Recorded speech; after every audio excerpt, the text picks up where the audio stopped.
పరంబ్రహ్మ నిత్యం తదేవాహమస్మి. అలా బ్రహ్మజ్ఞానం పొందవంత వరకు మానవునికి విముక్తి లేదు. బ్రహ్మజ్ఞాన వినా మోక్ష ఇది వేదాంత డిండిమహ అన్నారు. మనకు ఈ దుఃఖాదుల నుంచి విముక్తి కలిగే అవకాశం లేదు. అంటే అందరము ఏదో ఒక రూపమైన విధంగా నిత్యము అలవటించే విధంగానే ఉన్నది.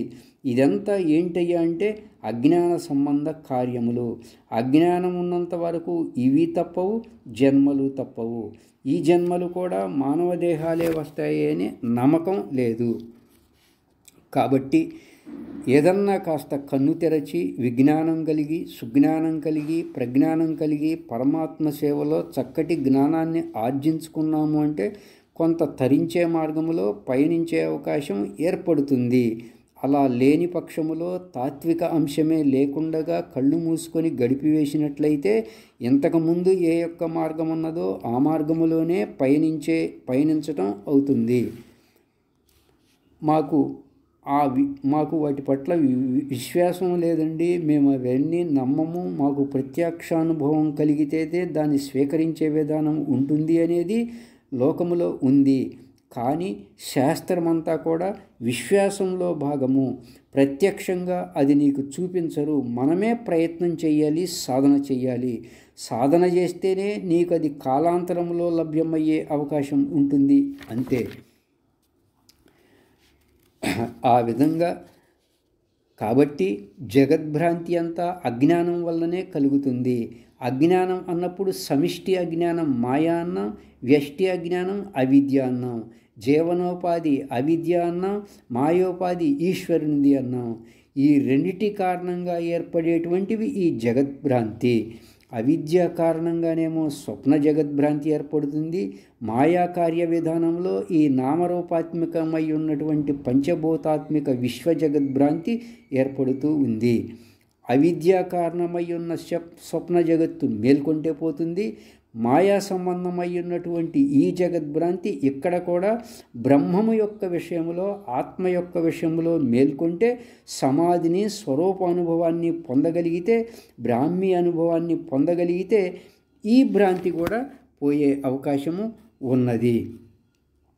అయితే కాబట్టి లోన అజ్ఞానము, మూలా విద్య ఉన్నంత వరకు ఏ జీవుడు సుఖపడే విధానము లేదు.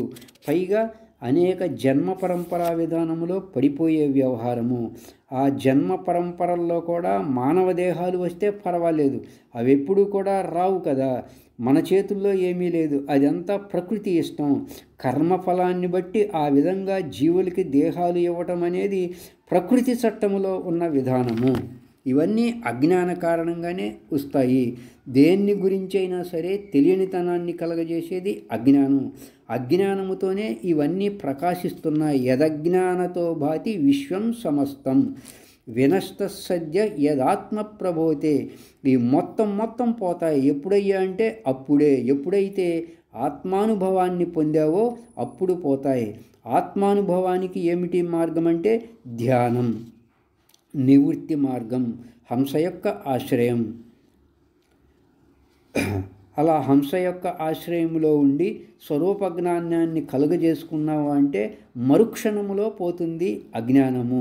బోధ ద్వారా మనకు అవగాహన వస్తుంది. సుషుప్తిలో పొందే ఆనందాన్ని మాటల ద్వారా చెప్పే అవకాశం లేదు. ఎవరికి వారు పొందాల్సిందే కానీ మాటలతో కాదు.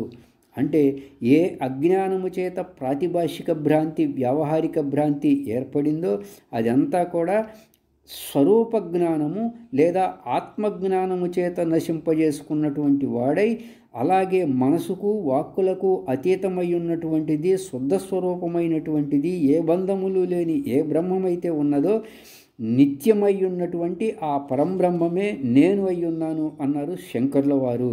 అది రావాలి అంటే సాధకులు తమ ప్రయత్నం ద్వారా స్వరూపానుభవాన్ని పొందినప్పుడు అదే నేనయ్యున్నాను అనే భావన పొందిన నాడు అట్టివారికి అజ్ఞాన ప్రభావం పోతుంది, మాయా ప్రభావం పోతుంది, జగద్భ్రాంతి పోతుంది, అన్ని దుఃఖాలు పోతాయి. తరతి శోకం ఆత్మవిత్.